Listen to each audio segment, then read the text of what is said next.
The following program may contain strong language and mature content. Viewer discretion is advised.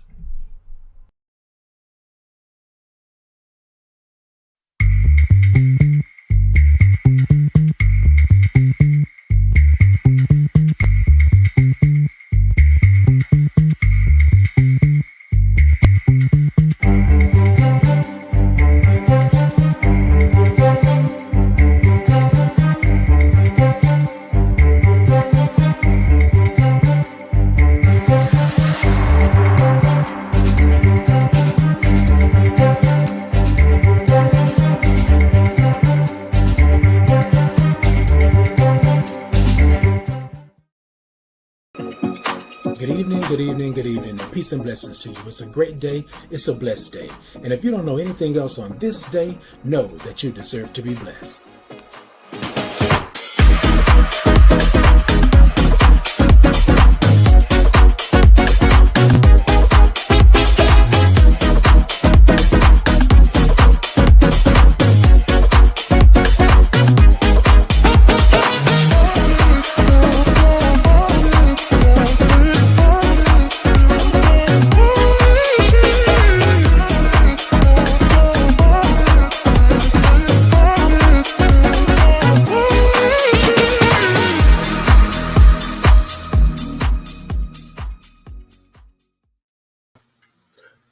Hey.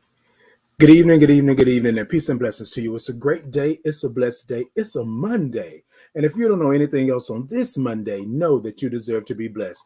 Hey, everybody, I'm back with another Thought to Ponder here. We're in season 2, and I am so glad that you all are with me.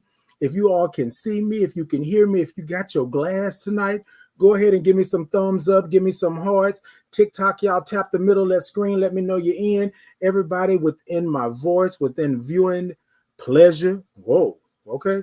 Y'all come on and let me know y'all in. Look. I hope y'all got y'all drinks with y'all tonight. I got mine tonight. Mine is a little red tonight. What's yours?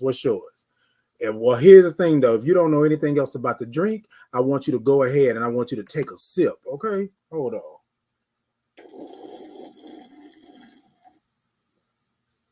Oh, yes. Okay, Ian. Glasses, baby. Come on. Y'all got your glass? You got your glass? Okay. What's in your glass? Okay, come through. A little something. I might try to do a little. Okay, you got your glass? All right, that's what I'm talking about. All right, everybody, look. We are well into 2022. We are doing the thing. And tonight I want to come to you all and just talk to you, have a little story time with you tonight. And I want to talk about the 3Ds, right? I know y'all probably saying, okay, Titan, what is it about the 3Ds? The 3Ds, death, denial, and depression, right? We deal with those, especially when we're dealing with HIV. So, ladies and gentlemen, I had a very good weekend, and my weekend brought up some questions. I had a couple of conversations, and in the conversations, there were some questions. And so I thought, what better way for me to answer those questions than to come to you all on Monday, as I normally do, and answer the questions, okay?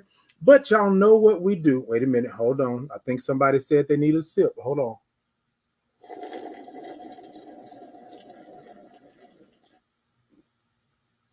Oh, that was a good one. I don't care what nobody say. And here at the Thought to Ponder, that is a sip. Now, if you're doing anything else than that, might be a problem. But all right, ladies and gentlemen, I am here with you all this evening. Come on and show me some thumbs up. Give me some hearts. Show me some love. TikTok, tap the middle of that screen and let me know that you are in. Y'all come on in. Come in the room. Okay. Y'all better come in the room. Y'all better come into the room. Look, ladies and gentlemen, it is a Monday, and y'all know what we do before we get into the thought. Y'all know what we do. What do? We clear the space. That's what we do. We take a breath. What we do is we breathe, right? Y'all come on with me so you can breathe. And let's acknowledge that your breath is important. I know some of y'all are probably looking at me like, wait, Titan, hold on.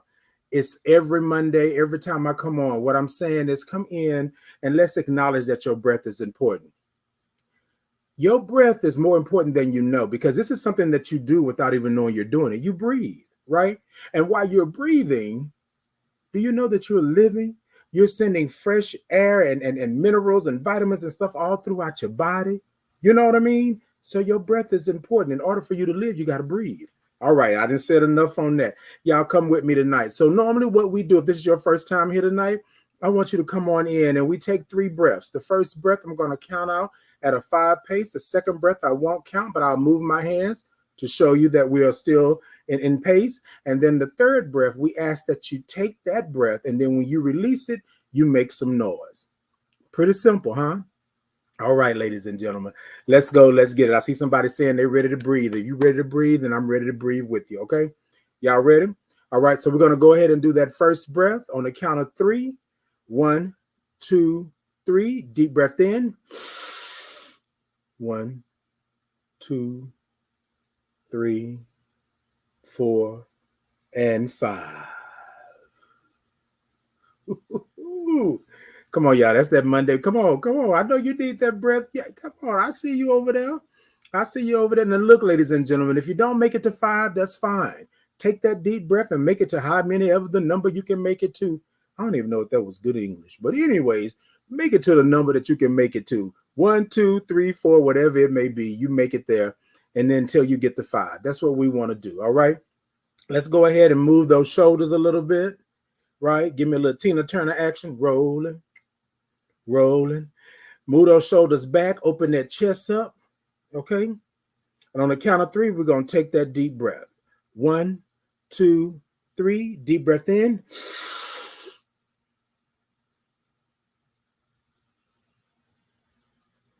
And out. Whew.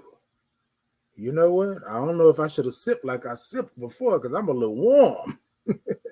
All right, ladies and gentlemen, this is it right here, right? So this is his third breath. On this third breath, I want you to take the breath in, whatever it may be, person, place, a thing, whatever it may be, issue, concern, maybe a great day, maybe some things happening in your life that are wonderful, but I still want you to acknowledge that your breath is important, okay? I want you to take this breath, and when you blow it out, I want you to blow it to the furthest reaches of the universe or to the deepest part of the ocean, right? But I want you to make some noise with it. That's what you do, because you're acknowledging that your breath is important and that you're in control. Are you ready? All right, move those shoulders. Take those shoulders back and open that chest up. Y'all with me? On the count of 3, we're going to deep breath in. Y'all ready? 1, 2, 3. Deep breath in.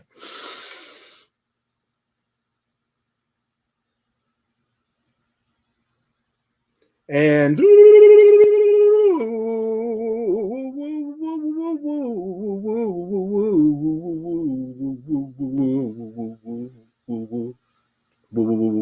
just kidding.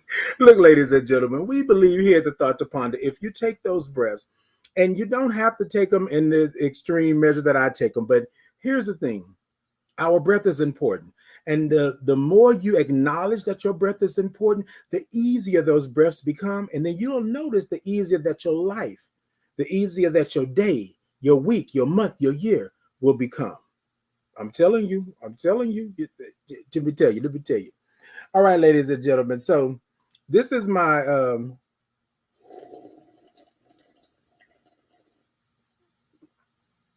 sip, okay? Look, we like to breathe up in here. We like to make sure that we all are in it together, but we also like to groove. I hope y'all are ready. Are y'all ready? Let me see some thumbs up. Let me see some hearts. Let me see some love.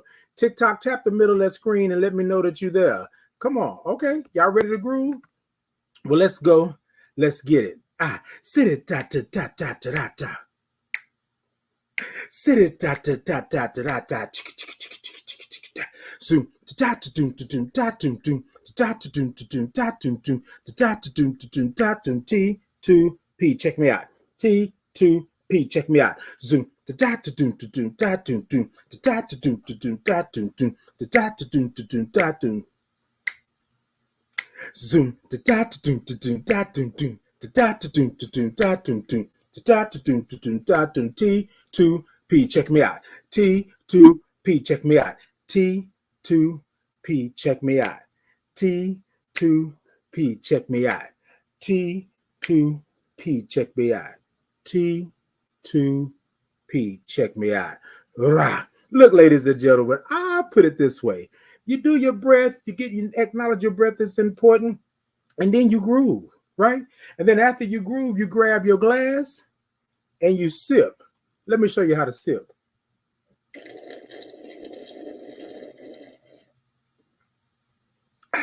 See? That's what I'm talking about. You don't know a sip is a sip is a sip until you have one. All right, ladies and gentlemen, look, I am so glad that you all are with me tonight. It is Monday. It is a blessed day. It's a great day. And tonight we're going to talk about, I'm going to have a little story time. Before I get into the thought, I want to say this. Sometimes what happens is you have conversations with people, and sometimes you don't really understand what the magnitude of the conversation will be.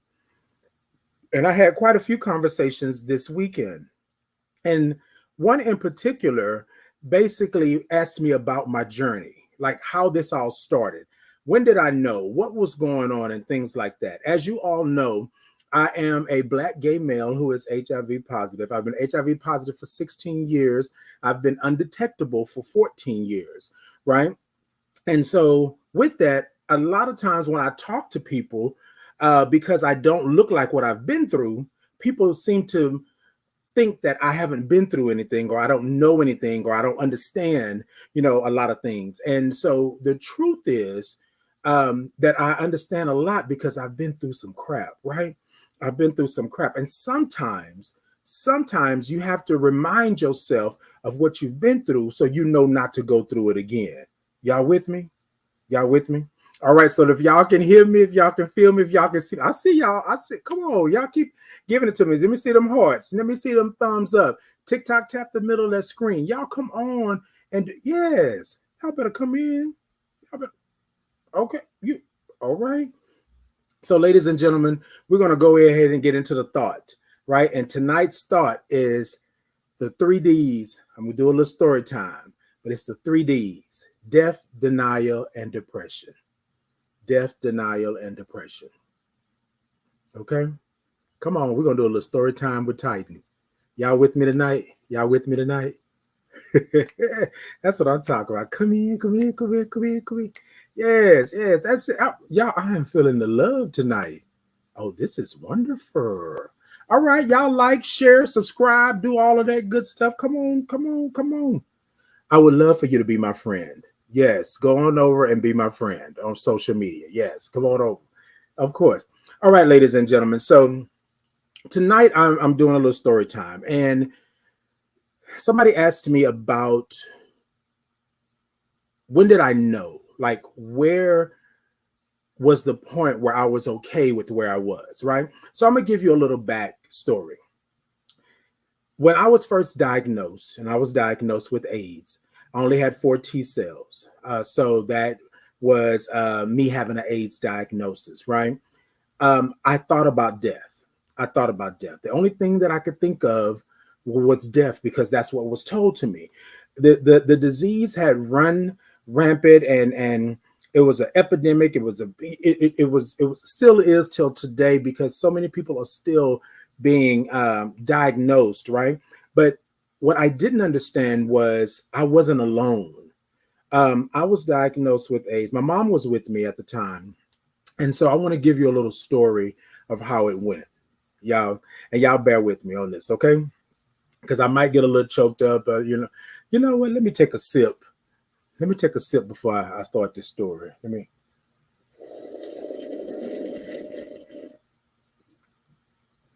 Okay. All right, ladies and gentlemen.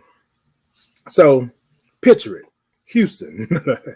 All right. So basically I had got involved with someone and I was involved with this person and I hadn't been involved with anybody else for a long period of time. I was being safe. I was using condoms. I was doing all of these things. Let me back up because I don't want to say that because you don't use condoms that you're not being safe. So I'm not saying that, but I'm telling the story from my standpoint at the time. I have grown leaps and bounds now. So I know, right? I know. So with that,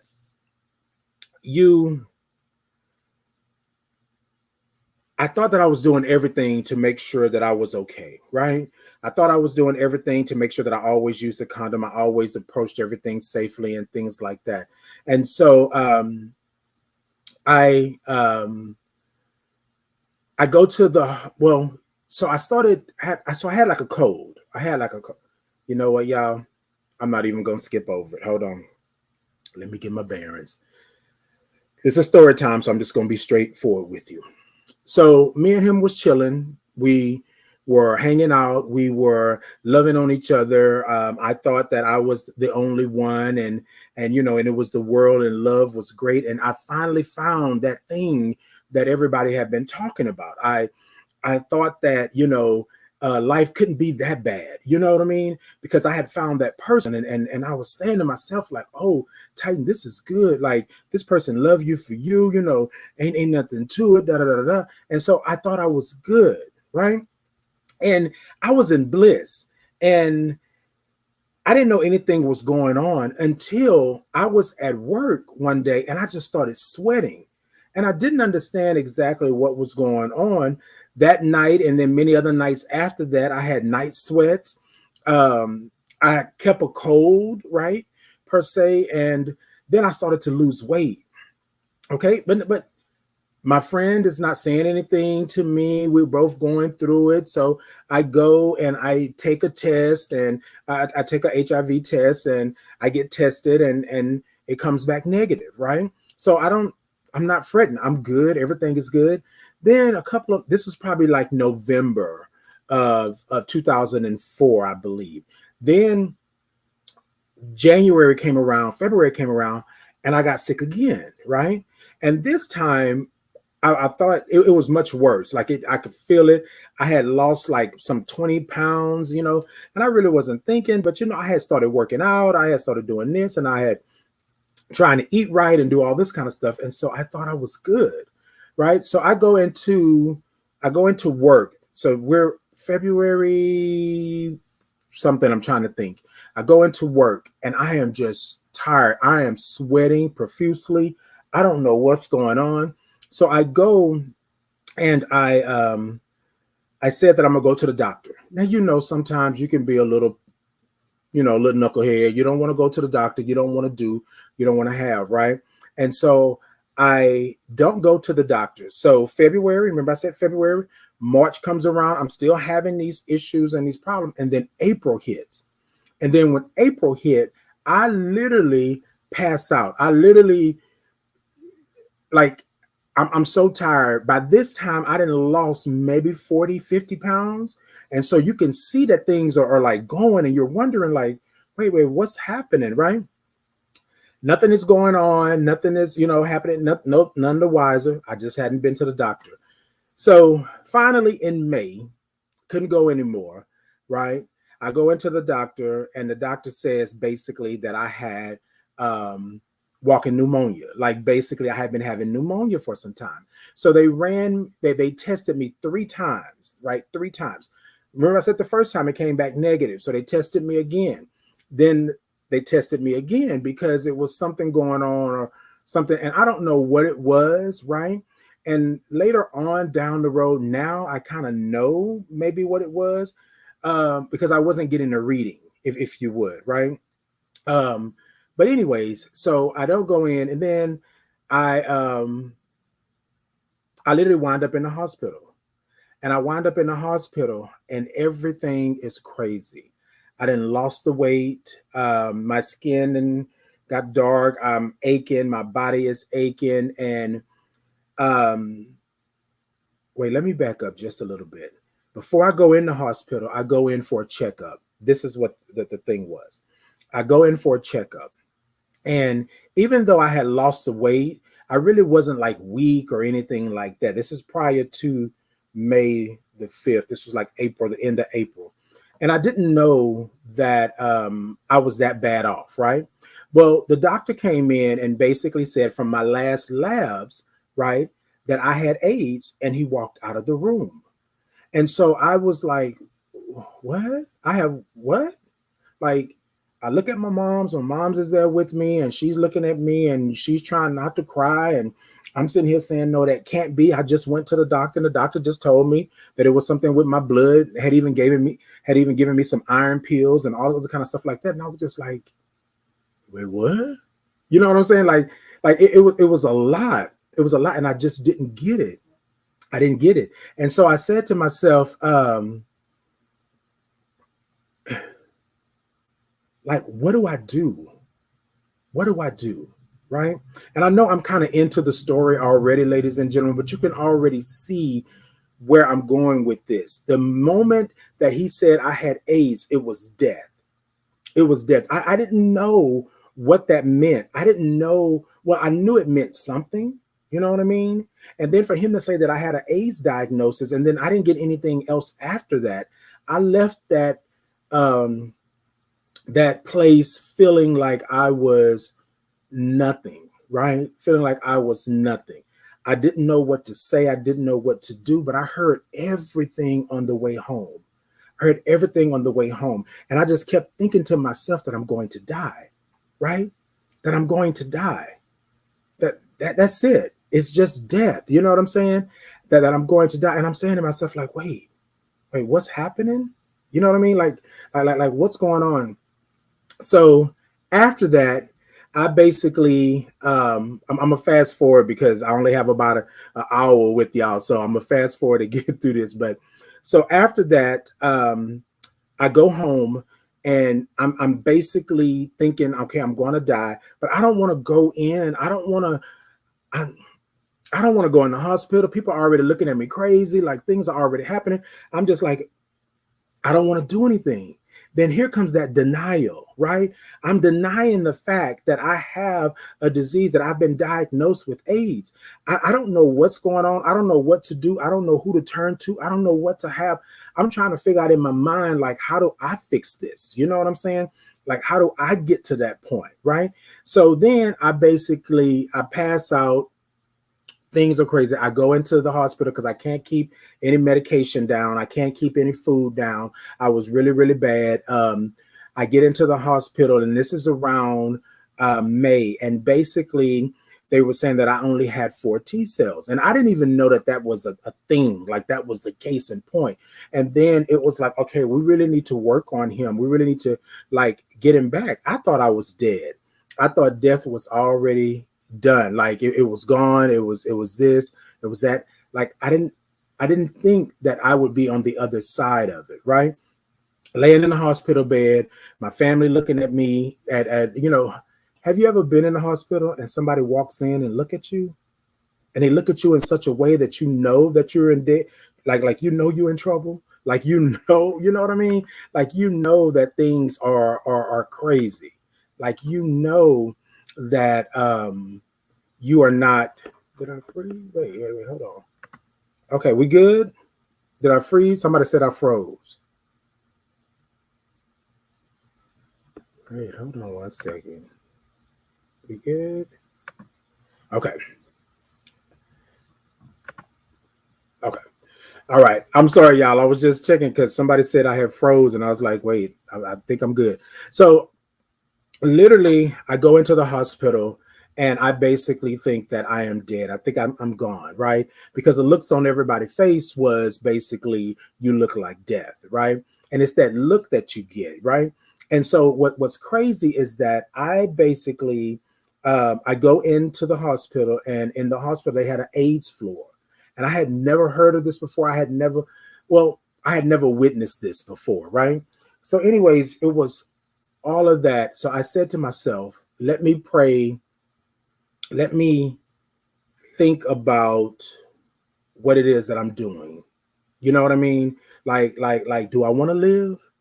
But the answer was no. The answer was no. The answer was I had already let everybody down. I let myself down. I had already did everything that I thought that I could do to make somebody feel some kind of way. You know what I'm saying? And so I had no way of knowing what was next. So what did I do? What did I do? I kind of kept the emotions and the feelings to myself. I was in denial that there could be some salvation after being diagnosed with AIDS. And then I basically started having seizures. And after I started having those seizures, I just basically prayed for death. I figured that it was going to be what it was. It was going to be a hold on a second. Somebody's saying I have other people talking while I'm talking. Okay, we good? All right. And so I literally prayed for death. And so I was in the hospital. I was in the hospital for 2 weeks. Um, I got out. Okay. I was in the hospital for 2 weeks. I had tubes coming out of me. They were administering medicine every 4 hours. They hooked me up to some bags to make sure that I was able to go ahead and survive and survive. And I just remember praying that if I go to sleep, right? If I go to sleep, then I don't want to wake up. You know what I'm saying? Like, I know this is weird, y'all, and I'm telling y'all this story time because I knew that death was at my door, right? And I was in denial at first about what I had. You know what I mean? I was in denial about first what I had. And then I was in denial about whether or not I could live, whether or not I could thrive with having this disease. And then it's like you become, you think to yourself that you've let everybody down and that you have done everybody wrong, including yourself. But I really wasn't thinking of myself. I was thinking of the damage I had done to everybody else. You know what I'm saying? And so I'm saying this tonight on this story time, and I'm talking to whoever this is right here, right there. I'm talking to you that it is not the end, right? We always think death. As soon as we hear the words AIDS or HIV, we think death. And I'm saying AIDS tonight because I was diagnosed with AIDS. I only had 4 T cells, right? And then I was in denial. I was in denial about whether or not I was a good person, whether or not I deserved to be here, whether or not I deserve to live, you know? And sometimes what we don't know is what's on the other side, right? So I had the seizures, I was in the hospital, and then I literally go to sleep while I'm praying, right?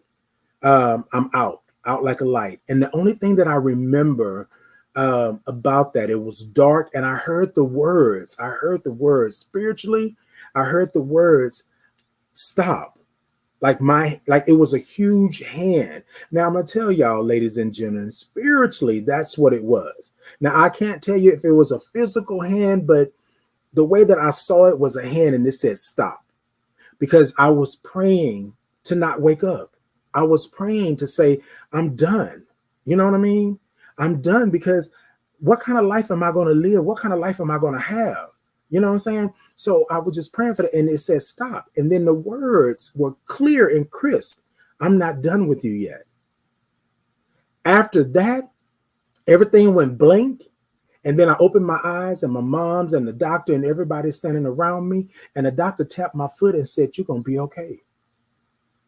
You're going to be okay. And I'm saying that because I didn't understand how much my life mattered, right? I didn't understand that you can have things happen to you around you, and you can still live and you can still prosper. And I didn't know that. I thought the easy way out for me, and I'm speaking on myself, was for me to pray for death, because my prayer was, Lord, if I go to sleep, I don't need to wake up. You know what I mean? Because there's so much stigma and stuff around, and you just don't know what it is, you know, to feel free when you're diagnosed with something. And remember, there was no education or anything with the doctor. The doctor just said, you have AIDS, and he walked out of the room. And I can remember the door closing slowly behind him. You know how in the hospitals and in the doctor's office, they had those doors that do the soft close, you know, instead of doing a bam, do the soft, and the door just, boom, just went behind.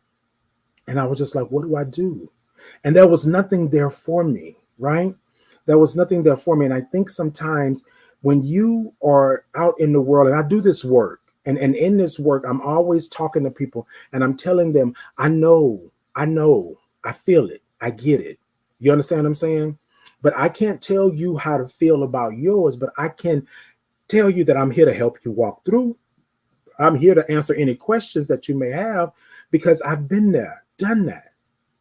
I thought I was dead. I only had 4 T cells. Where else was I going? What was I going to do? Everything that everybody had told me that I was bad, everything that everybody had told me that I was no good, everything everybody told me that this was God's punishment, I believed it because here I am being diagnosed with AIDS with only 4 T cells and I don't have nothing. And your family is around you and they're telling you that they understand and they know, but they can't grasp what you're going through. They can't get it because the stigma says, or the guilty feelings or the shame says that you are wrong, that you are wrong.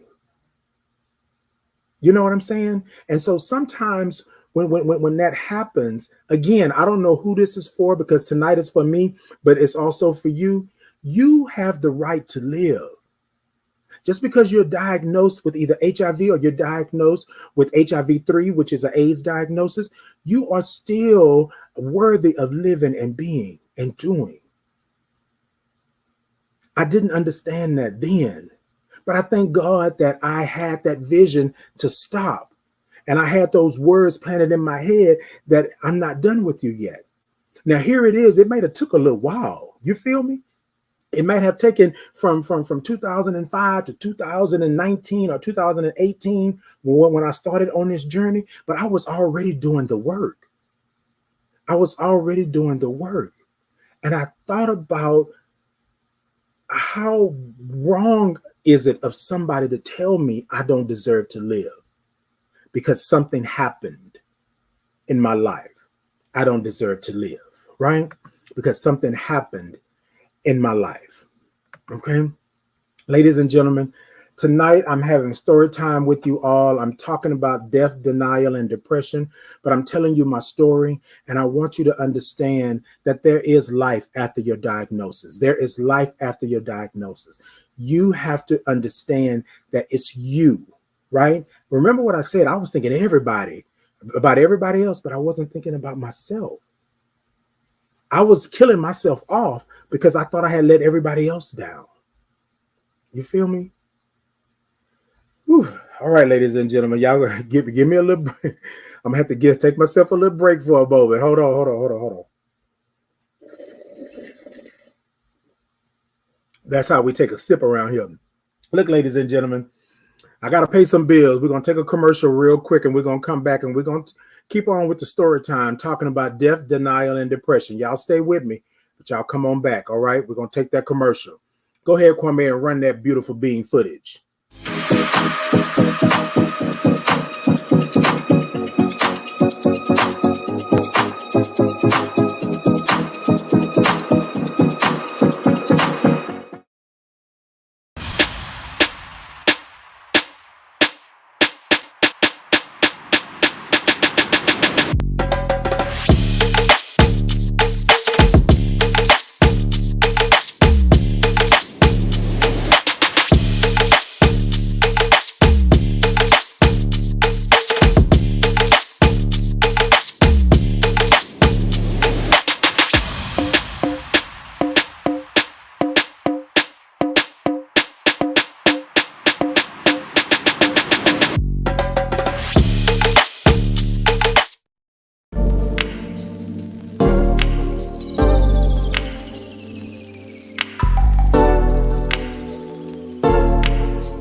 Hey, everybody. Welcome on back. Welcome on back.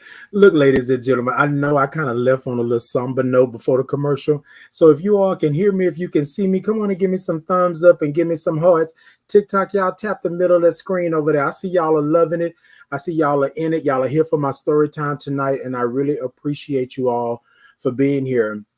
So I'm going to dive right into our pondering HIV, and I'll continue my story with that. So let's ponder some HIV. Yes, indeed. Yes, indeed. And so, ladies and gentlemen, we are pondering HIV.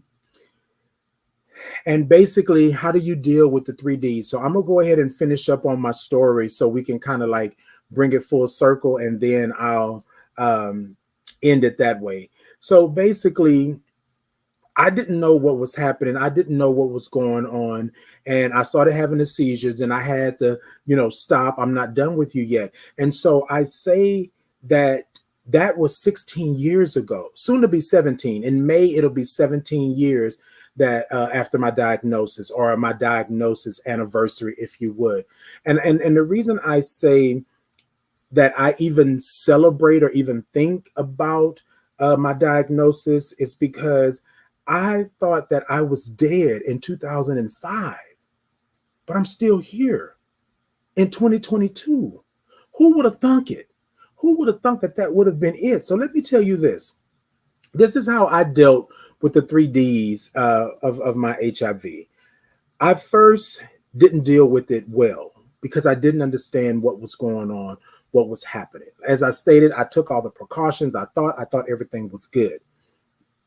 Fast forward, after I get out of the hospital, I go to tell my boo thing at the time that I'm, hey, I don't know what I did, but I did something, and now I'm HIV positive. Oh, I was diagnosed with AIDS, and now I'm on this climb. I'm on this hill. And to be honest, they never came to visit me. They never came to see me in the hospital or anything like that, right? And so I was so ashamed and so thinking how I had let everybody down. I let everybody believe that I was just hot. That's just what I was doing. I was bumping around and messing with everybody that came across me. That's the way I let people believe. But I was with somebody, and one person only. And I hadn't deviated from that. I didn't cheat. I didn't do I didn't do any of that. And I was saying to myself, did I deserve this? Like, was this my punishment because this is what I was doing? Like, I didn't understand it. So I go to this person and I say to them, right? I say to them, I don't know what I did. I don't know how this came to be, but I think you need to go get tested because, now I was diagnosed with AIDS, and, I was almost dead, and da, da, da, da, da, da. And the person, the way they looked at me, it was like something was wrong. Something wasn't right. Right. And I said, well, I got this funny feeling. You know what I mean?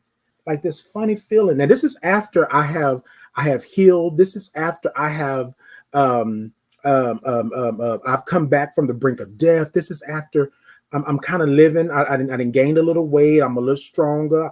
I'm still here, right? And I say, I gotta see you. I gotta see, because I gotta tell you what's going on. Like, I don't want to tell you over the phone because I thought that you deserved better than that, and all this stuff. I go to see you, and then I'm telling you this, and you don't look surprised. You don't even look angry. You don't even look upset. And then you say to me, oh. And I say, oh, what you mean, oh? Oh. Whoa, whoa, whoa, whoa, whoa. The pit of my stomach felt like it fell out, like boom. I got this funny feeling in my chest, and I was like, and then he said to me, well, I knew you wasn't going to give it to me, so I took it. Wait, what? Wait, what? Now, mind y'all, I already done had one whammy over here. I don't know what's going on. I'm damn near dead. I'm trying to figure out what's happening.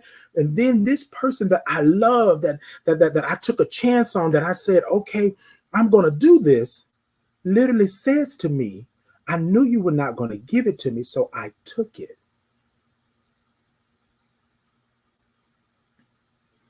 In that moment, I saw nothing but depression all over him.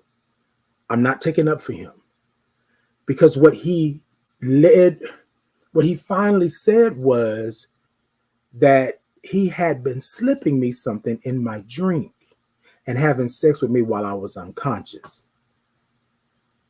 I was none the wiser. I did not know. And I don't know why in that moment, did he decide to tell me something like that? He decided to come clean and to be open and honest about it. But I was glad that he did. But on the other side, I wanted to give him a 2-piece and a biscuit. I wanted to body slam him, boom, and nobody would know what's wrong with his back. You know what I'm saying? Like I wanted to do those things in that moment.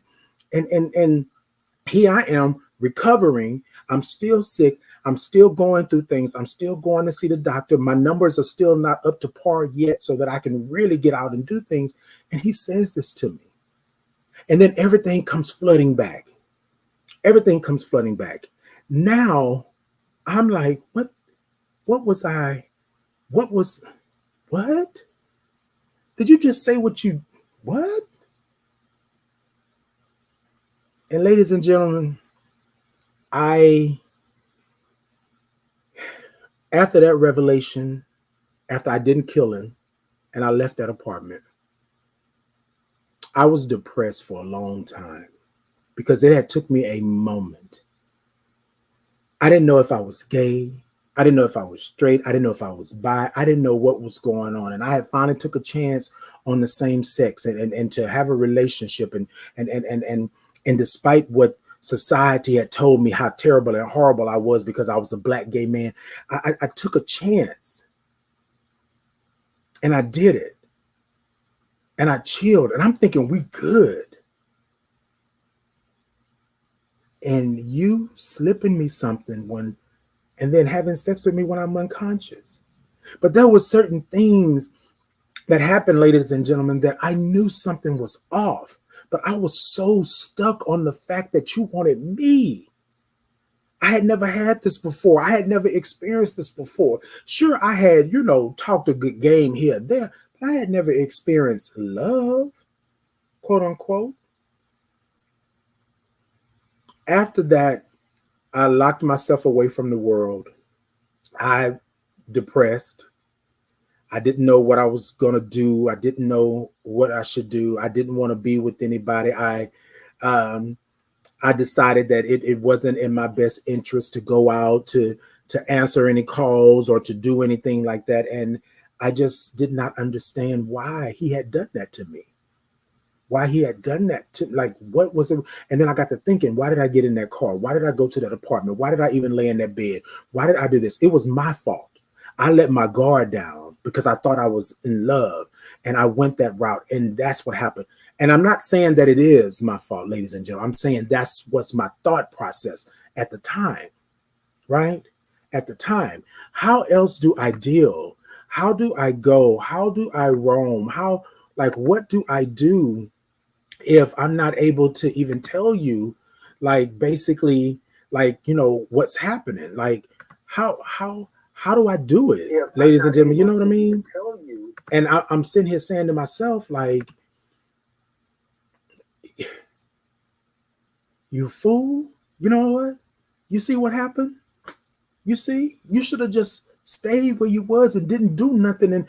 But then, ladies and gentlemen, I have to live my life.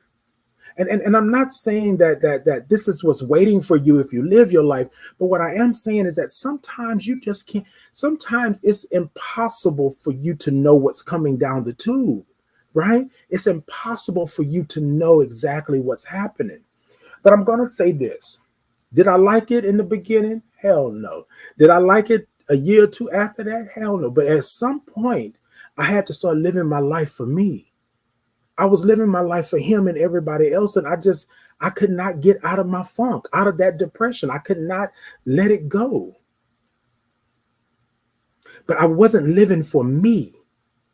This is where I want to get to you all, ladies and gentlemen. Death, denial, and depression. Those things, right? That they will come your way. They will run amok in your life.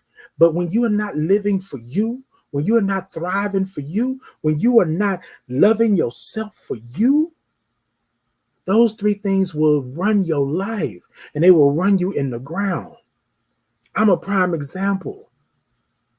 I didn't talk to nobody. I didn't go nowhere. I didn't want to go out. I didn't want to do nothing. And then even if I got close to having any type of sexual relation or any type of intimacy with somebody, I shut it down. I shut it down. I didn't know what to say. I didn't know what to do. I didn't know if I told you. And then, and then one time I thought that I was being proactive, and I disclosed to somebody that this is where I'm at, right? This is where I'm at.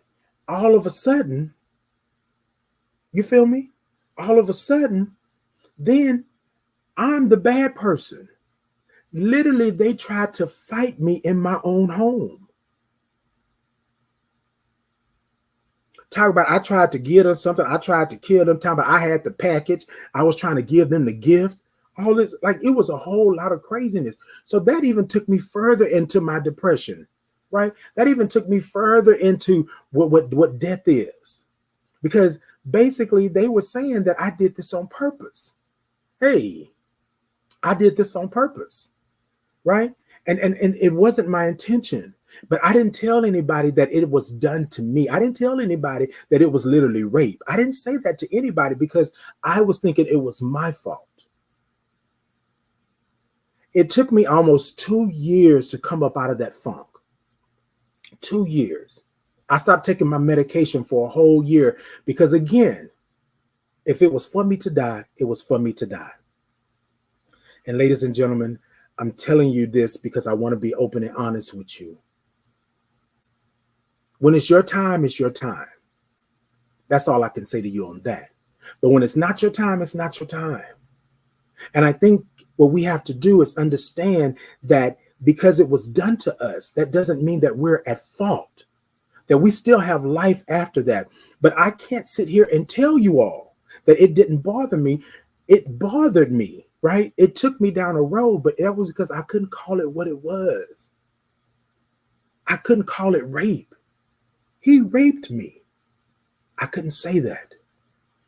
He literally sit up here, play with my emotions and did all of that because although I may have looked like I had it all together, although I may have looked like I was cute or fine or whatever the case may have been, I was still that little boy, that insecure little boy in there trying to love somebody that didn't truly want to love me back. He loved me in his own weird way. You understand what I'm saying? But it wasn't love for me.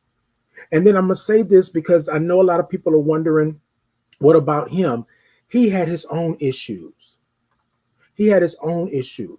Now, I'm not going to lie to you and say I didn't want to mop the floor with his ass. I'm not going to tell you that because I'd be lying to you, right? And I'm going to tell you all day long, I'm going to forgive you, but I ain't going to forget because every time I thought about it and every time I seen him, I wanted to mop him with the floor. I wanted, what?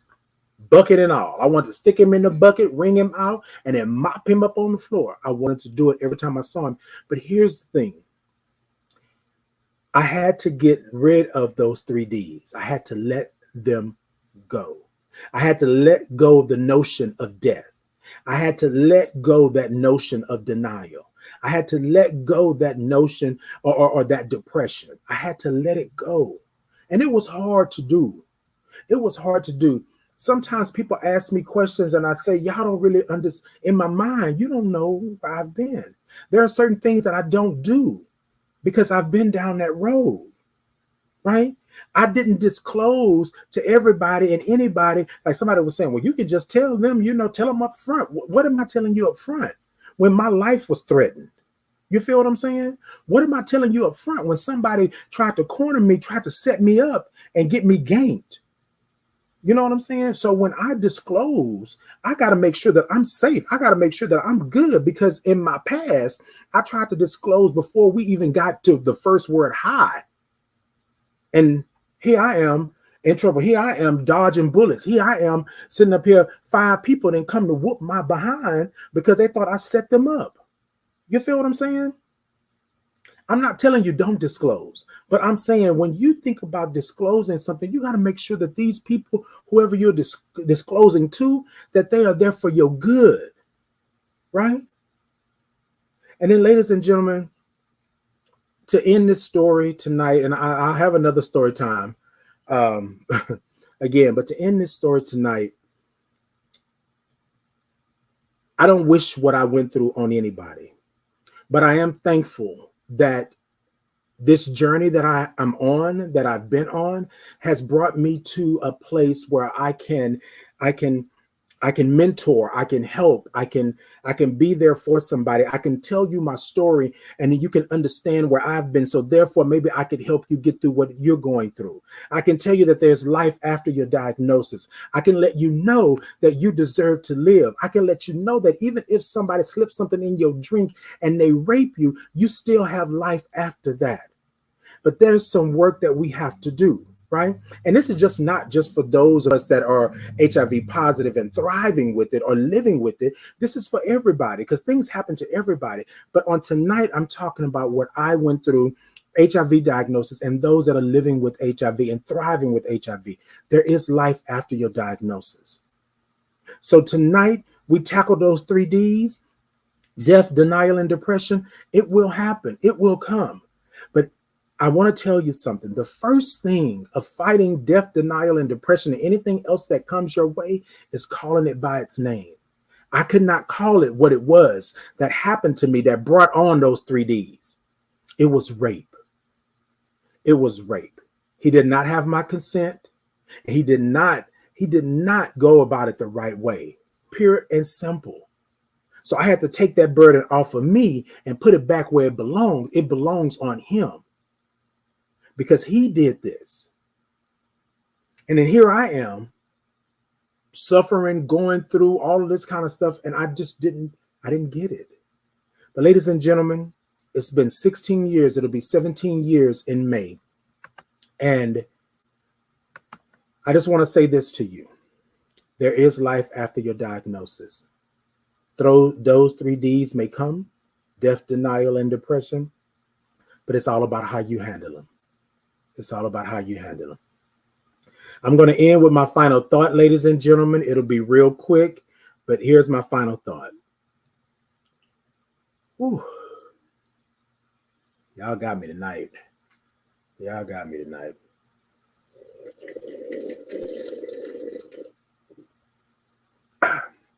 Look, ladies and gentlemen, my story time is not to tell you, oh, look at me, I got through. My final thought is this: there is life after diagnosis. There are people out there like myself who have been through some things that are still out there and are still going. And I want to be open and honest with you and tell you that it was not easy.